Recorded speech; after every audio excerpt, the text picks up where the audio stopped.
Sometimes I wonder how I keep from going under, but I manage somehow. Anyway, hello, hello, hello. Can anybody hear me? Don't even know if this is working. Let's turn all the stuff up. Everything's turned up. mm Is there anybody out there? Is there anybody there? This is YouTube. I want to know. Is there anybody out there? Can you hear me?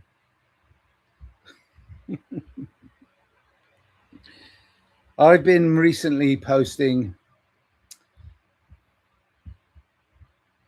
Sorry about the whirring sound. I have a fan on. It's very hot. I've been recently posting my music and working on music and finding old music that never got released and releasing it, remastering it and releasing it. And some people are actually really enjoying it, which is great. I love that. You know, I mean, it's important to me to release my music because I love making music. So I'm like, if it's something I love, then it ought to be going out into the world. Yeah. And recently, a friend of mine who I really truly appreciate, I posted something that I remastered from 1996 called Pretty Tranquil. And I loved it then, but we never released it. So I found it and then I remastered it. I was working with a lot of different people. I've always collaborated with lots of different musicians and artists and producers and various people. I mean, obviously, that has its own drawbacks because, you know, there are people that come into your life and then they go in their own direction, you go in your direction, and then all of a sudden you're not really working together. But that doesn't mean you've created an enemy. It's just you choose different paths, and those paths, I mean, from the people I was working with in 96, probably lost 3 or 4 people from around that period where they no longer wanted to be part of my non-commercial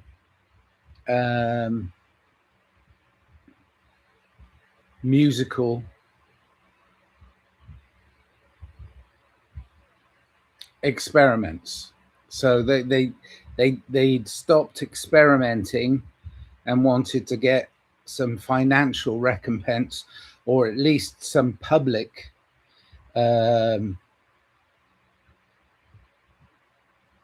validation for the work. And I really have complained quite a lot about how I'm banned on social media, but I do understand also that that social media platform, like this one, is owned by a corporation, a large corporation, massive, each of them. And of course, the big fish eat the little fish and all that stuff. So ultimately, I'm using their platform to highlight how they steal your stuff or they don't allow your voice to be heard. So, I mean, back in the day, there was, I mean, long before the internet, I was working with record labels, and one of my friends signed a deal with a company, a record company at the time, and it was an offshoot of a major label, but it was part of MCA. And a music journalist friend of mine said to me, he said, "Yeah, steer clear of those guys. Doesn't matter what they offer you. MCA stands for Musical Cemetery of America." Well, that was fairly obvious to me anyway. It was a guy called, I think his name was Mike Curb. Not that I'm naming names, but back then they would test the public's reaction to a band's music by putting them in the studio and then sending it out to a select few. And if they didn't get the right reaction, they shelved it. And they also got you to sign an NDA that says you can no longer use these songs.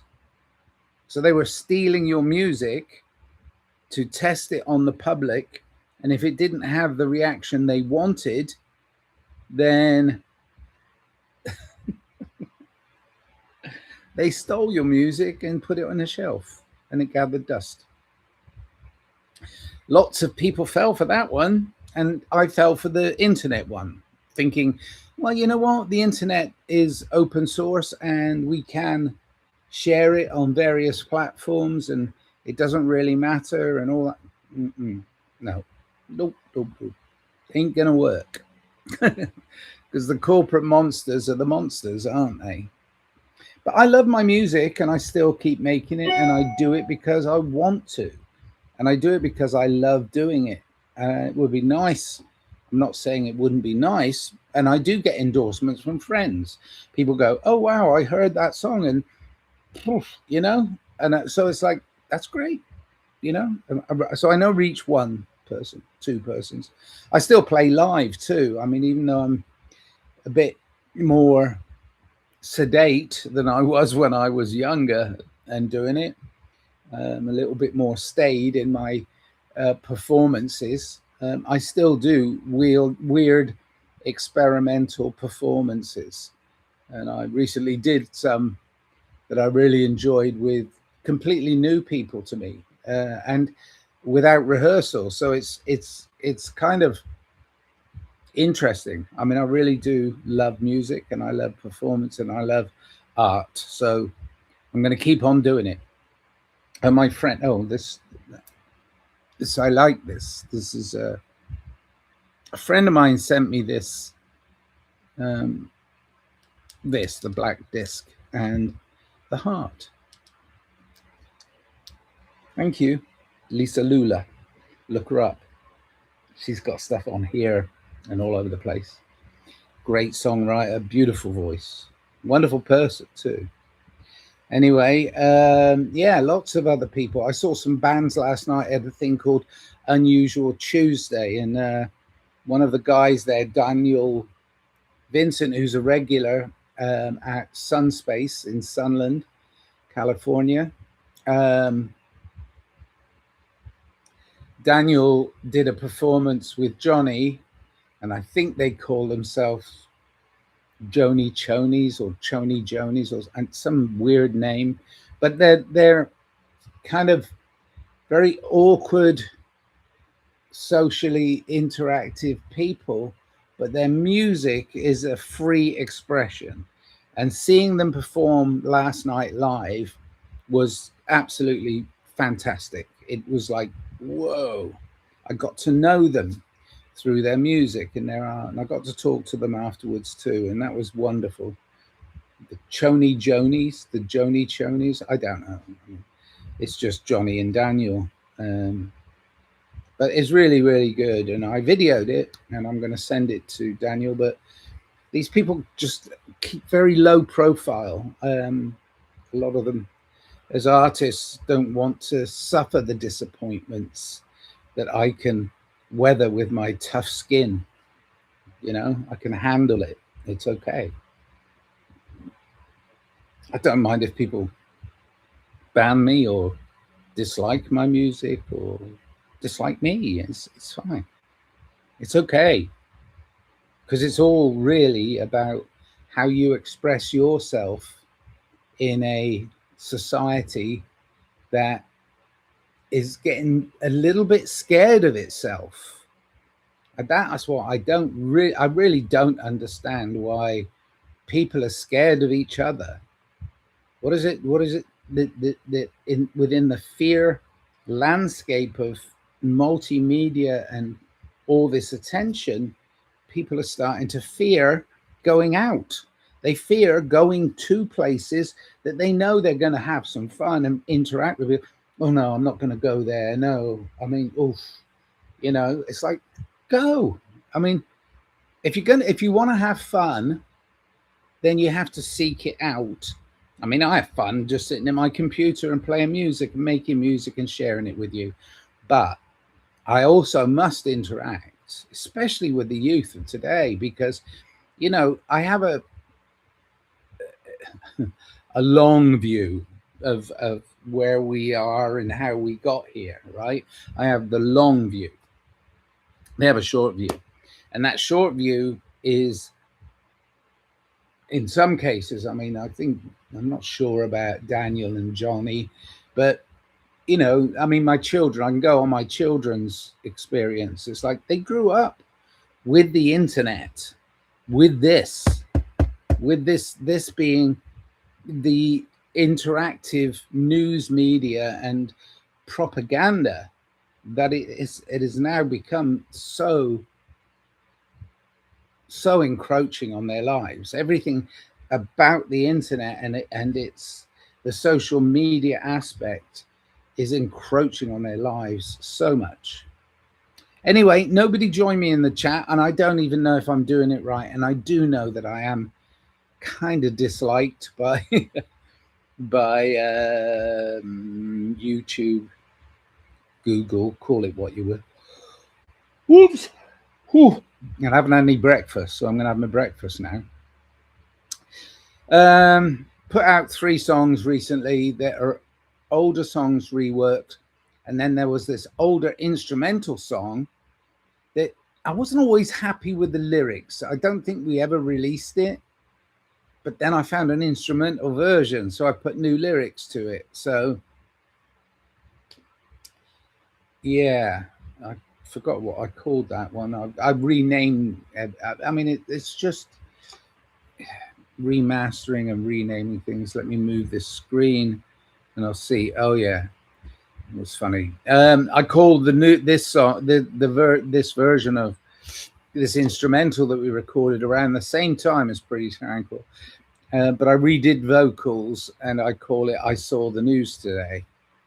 I don't know if I'm going to make I'm going to make a image video for it and try and release it. But even the platforms I release it onto, that are supposed to go to all the, the popular places, Spotify and Apple Music and all those places. It's like even that is now being they're making it more and more difficult. You have to fit into their framework of what they think you should be doing. It's getting it's getting so you can't even play your own music anymore. Like I said, I've recently got a strike from YouTube, which I'm challenging. I'm not going to just stand by and let's say, okay, yeah, it's a copyright issue. It's my own music, it's my own art, it's my own thing. So how can I be getting a copyright strike? So I've challenged it. Who knows? Might get banned. This might get banned. I might be talking to myself. And if I am, I love you too. Get out there more. Interact with humans. Get out in nature. Enjoy. All right. Live, love life. I will chat another day. This is Nigel, the nomad. I'm not going to be driven mad by this system of controls. I just won't be. I don't want anger and resentment in my life. Of course, I'm going to have disappointment and sorrow, but they're just minor. I can handle those. That's fine. Thick-skinned and going on. And also, I've noticed a few of my friends who do very, very brilliant podcasts are kind of like starting to shy away from the social media aspects of it because it doesn't.